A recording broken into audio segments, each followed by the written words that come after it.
उस missile attack इतना घातक था कि डर के मारे फट्टू वसीम मुनीर बंकर में जाकर छुप गया। वो इतना कपकपा गया था कि उसने अमेरिका के विदेश मंत्री को फोन कर डाला। रूबियो साहब, हमें सीज फायर चाहिए। क्या आप भारत से बात कर सकते हैं? और ये सही भी था, क्योंकि इस मुर्गे मुनीर की हालत खराब जो होने वाली थी। दोस्तों, ये वही जिहादी जनरल था जिसने पाकिस्तानी आतंकवादियों को भेजकर भारतीय हिंदुओं के खिलाफ अटैक कराया था। तो अब सवाल ये है कि ये सब हुआ कैसे?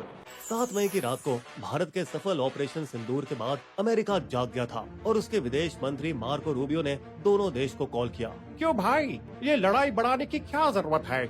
मगर भारत ने साफ कह दिया कि हमने सिर्फ आतंकियों के अड्डे को निशाना बनाया है। लेकिन पाकिस्तान के इस्लामी सेना जनरल असीम मुनीर को घमंड था अपने चीनी प्लेन और तुर्की ड्रोन से भारत पर हमला करके अपना दम दिखाने का। इस तरफ अमेरिका की जासूसी टीम पाकिस्तान पर नजर रखे हुए थी और उसने अगले दिन पाकिस्तान बॉर्डर के पास भारी तोपों का जमावड़ा देखा। जिसके बाद अमेरिका के चालाक उपराष्ट्रपति JD वांस ने PM नरेंद्र मोदी को डराने की कोशिश की।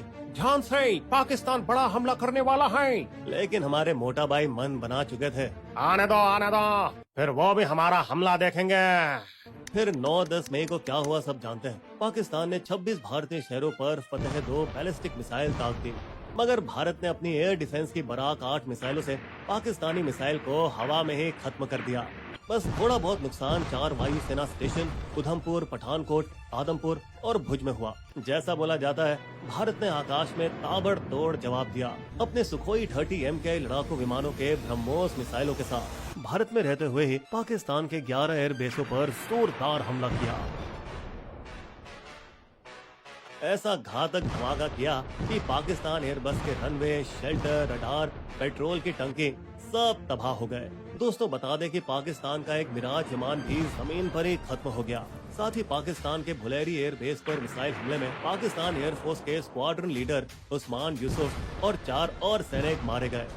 सैटेलाइट से मिली पहले और बाद की तस्वीरों ने भारत की जवाबी कार्रवाई में विनाश का सबूत भी दिया। जिस बात को अब न्यूयॉर्क टाइम्स ने भी सही ठहराया है कि भारत के हमलों से ज्यादा नुकसान पहुंचा है, वही पाकिस्तान के हमलों से काफी कम। और यहाँ इस तरफ भारत के INS विक्रांत ने लड़ाकू जेट्स और हेलीकॉप्टर से लैस अरब सागर में ही पाकिस्तान के विमानों को अपने पाकिस्तान में ही छुपे रहने पर मजबूर कर दिया। हालांकि मामला गंभीर हो गया जब एक ब्रह्मोस मिसाइल नूर खान एयर बेस को चीर गई, पाकिस्तान आर्मी के ट्रांसपोर्ट का जरूरी बेस। क्योंकि कुछ 100 मीटर की दूरी पर ही एक ऑफिस था जो पाकिस्तान के परमाणु हथियारों को कंट्रोल करता था। ये पाकिस्तान को सीधा संदेश था कि देखो, भारत तुम्हारे परमाणु कमांड को भी खत्म कर सकता है। जिससे पाकिस्तान में ऐसी खलबली मची जैसे बिल्ली कबूतरों के बीच मचती है। इससे डरे हुए प्रधानमंत्री शहबाज शरीफ ने ताबड़तोड़ इमरजेंसी मीटिंग बुलाई। खतरे की घंटी तो दोस्तों अमेरिका के पेंटागन तक भी बजी कि कहीं परमाणु युद्ध न हो जाए। इसी मिसाइल अटैक के डर से माना जाता है कि फट्टू वसीम मुनीर अपने हेडक्वार्टर के बंकर में जाकर दुबक कर छिप गए और डर के मारे उसने अमेरिका के विदेश मंत्री को फोन कर दिया। रूबियो साहब, हमें सीज फायर चाहिए। क्या आप भारत से बात कर सकते हैं? अब इस मुर्गे मुनीर की बुरी हालत होने वाली थी।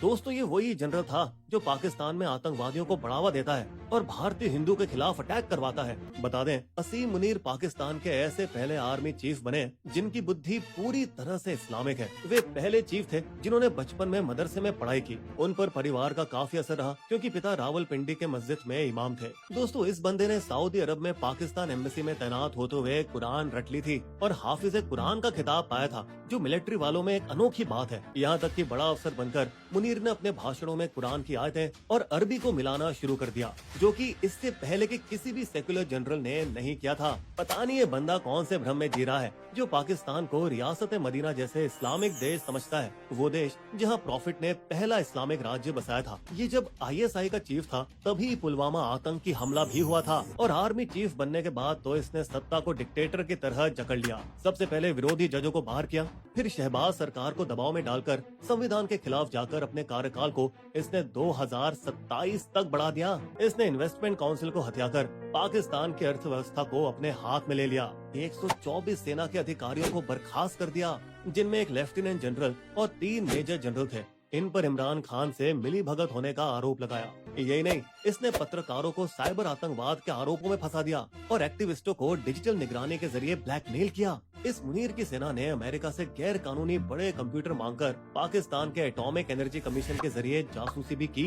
एक और जिहादी बिजनेसमैन उबैदुल्ला सैयद के जरिए, जिसको 2021 में इस अपराध के लिए अमेरिकी जेल में डाला गया था। इसके बावजूद उसकी कंपनी ने 2024 के शुरुआती महीनों में एक अमेरिकी मैक्सार टेक्नोलॉजीज नामक कंपनी के साथ पार्टनरशिप की। और बता दें, एक साल बाद 2025 के फरवरी अप्रैल में उस अमेरिकी कंपनी को एक ही टाइप के 12 ऑर्डर आए जो पहले कभी नहीं हुआ था। और जानते हैं दोस्तों, ये ऑर्डर किसके थे? कश्मीर के पहलगाम एरिया के सैटेलाइट से लिए गए फोटोज, जो कि माना जाता है कि इन फोटोज का इस्तेमाल आतंकवादियों ने पहलगाम के घने जंगलों के रास्तों को मैप करने के लिए इस्तेमाल किया था। तो इससे हम कह सकते हैं कि शायद पाकिस्तानी सेना भी इसमें सीधे शामिल हो। दोस्तों, असीम मुनीर का हिंदुओं को निशाना बनाने वाला पहलगाम हमला ठीक वैसा ही था जैसे पाकिस्तान के तानाशाह जनरल जिया उल हक का 1980 के दशक में पंजाब में खालिस्तानी उग्रवादियों को सपोर्ट। और ये तो सभी जानते हैं कि कैसे जिया ने सेक्युलर प्रधानमंत्री जुल्फिकार अली भुट्टो को फांसी दी और विरोधियों को कुचला। ये कहानी जनरल मुशर्रफ के 1999 में कारगिल में आतंकवादी भेजने से भी मिलती जुलती है, जिस समय पाकिस्तान की हार हुई थी। वैसे जनरल मुशर्रफ भी था तो एक नंबर का लालची घमंडी। 2007 में उसने खुद को ही राष्ट्रपति बना लिया और साथ ही आर्मी को इकोनॉमी का ठेकेदार। हालांकि जिया और मुशर्रफ से अलग मुनीर ने बेहद चतुराई से शहबाज शरीफ को बिना किसी तख्ता पलट के अपनी उंगलियों पर नचाया है। लेकिन दोस्तों, भारत के ऑपरेशन सिंदूर ने मुनीर को उसकी औकात दिखा दी है। जब मुनीर उस समय कजाकिस्तान में लड़ाकू विमानों की डील कर रहा था, उसे अचानक पाकिस्तान वापस लौटने के लिए मजबूर होना पड़ा। इस बंदे ने तैयारियां तो एकदम तुरंत शुरू की थी, कराची से 2000 किलोमीटर दूर बॉर्डर पर लड़ाकू विमान भेजकर। पर अब तो सबको पता ही चल गया है कि ये रणनीति अगले 2 से 3 दिनों में फेल हो गई थी। दोस्तों, इस सब से पाकिस्तान का कट्टरपन भी सामने आया जब उसने पूंछ बॉर्डर के पास गुरुद्वारों, चर्चों और मंदिरों पर गोलीबारी की। ज्यादा शर्मनाक बात यह थी कि सीनियर पाकिस्तानी मिलिट्री और पंजाब पुलिस के अफसर आतंकवादियों के अंतिम संस्कार में मौजूद थे। पर इसमें कोई हैरानी वाली बात नहीं है, क्योंकि पाकिस्तानी आर्मी के चेहरे और स्पोक्स पर्सन अहमद शरीफ चौधरी को आतंकी का बेटा कहा जाता है, क्योंकि उनके पिता Sultan Bashiruddin Mahmood Osama bin Laden को न्यूक्लियर सीक्रेट पास किया करते थे। देखिए दोस्तों, पाकिस्तानी लोग सोशल मीडिया पर कितनी भी चौधरी गिरी दिखा लें और फिर चाहे हमारे कमेंट सेक्शन में भी, पर मुनीर जानता है कि अब वो कमजोर हो चुका है और उसकी सेना की छवि बद से बदतर हो चुकी है। इसलिए जब उसकी मिसाइलें और ड्रोन फेल हो गए और उसके अपने ही आर्मी ठिकानों पर हमले होने शुरू हो गए, तो उसने अपने घमंड को दबाकर अमेरिका को सीज फायर के लिए कॉल कर दिया। हमें अब सीज फायर चाहिए, क्या आप भारत से बात कर सकते हैं? तो जब 10 मई की सुबह सचिव रूबियो ने ये बात जयशंकर को बताई, तो उन्होंने अमेरिकी दखलंदाजी को नकारते हुए कहा पाकिस्तान को सीधे हमसे संपर्क करना चाहिए। जिसके बाद 12:30 बजे उसी दोपहर पाकिस्तान के डीजीएमओ ने भारतीय डीजीएमओ को पहली बार फोन किया। सीज फायर कर लेते हैं। मुझे युद्ध समिति से निर्देश लेने होंगे। लेकिन दोस्तों, पीएमओ से सीज फायर को मंजूरी की कोई खबर नहीं आई और फिर 2:45 बजे भारत ने फिर तड़ाक से हमला किया, जिसके 15 मिनट के अंदर ही फिर से पाकिस्तान के डीजीएमओ का फोन आया। अब बस कीजिए, बहुत हो चुका है, अब सीज फायर कर लेते हैं। तो आखिरकार 10 मई 5 बजे से सीज फायर पर सहमति बनी। लेकिन इससे पहले कि भारत या पाकिस्तान इसे दुनिया को बताते, मौके का फायदा उठाने वाले हमारे ट्रम्प अपने पसंदीदा काम ट्वीटिंग में लग गए। लंबी रात की बातों के बाद मेरी दखलंदाजी की वजह से, बिल्कुल मेरी ही दखलंदाजी की वजह से सीज फायर हुआ। यार, लगता है कि ट्रम्प नोबेल शांति पुरस्कार पाने के लिए बेताब है, क्योंकि वो रूस और यूक्रेन के बीच भी शांति का समझौता कराने की कोशिश कर रहे हैं, साथ ही इसराइल और हमास के बीच गाजा में भी। इसके साथ ही उन्होंने कश्मीर के मुद्दे को अंतर्राष्ट्रीय बनाने की कोशिश की। मैं इस 1000 साल पुरानी जंग में शांति लाने के लिए तैयार हूँ, चाहे जो भी हो। वहीं हमले के बीच पाकिस्तान को IMF से 1.4 बिलियन का कर्ज भी मिल गया है, जबकि भारत वोटिंग से साफ नकार चुका था, जिससे दोस्तों पश्चिमी देशों का दोगलापन साफ साफ नजर आता है। किराना पहाड़, जहां गुफाओं में पाकिस्तान के न्यूक्लियर मिसाइल छिपे हैं, रिपोर्ट्स कहती है कि भारत ने वही हमला किया, जो कि सरासर झूठ है। ये जानकारी के लिए शुक्रिया, मगर हमने किराना पहाड़ियों पर अटैक नहीं किया। हमने तो सरगोदा एयर बेस को मारा, जो कि किराना फैसिलिटी से 20 किलोमीटर दूर है। दोस्तों, वैसे आपको क्या लगता है, पाकिस्तान के चीनी J-10 विमान ने किसी राफेल को नष्ट किया? इस पर अभी भी विदेशी मीडिया रिपोर्ट्स के आधार पर चर्चा चल रही है, पर भारत द्वारा कोई पुष्टि नहीं की गई है।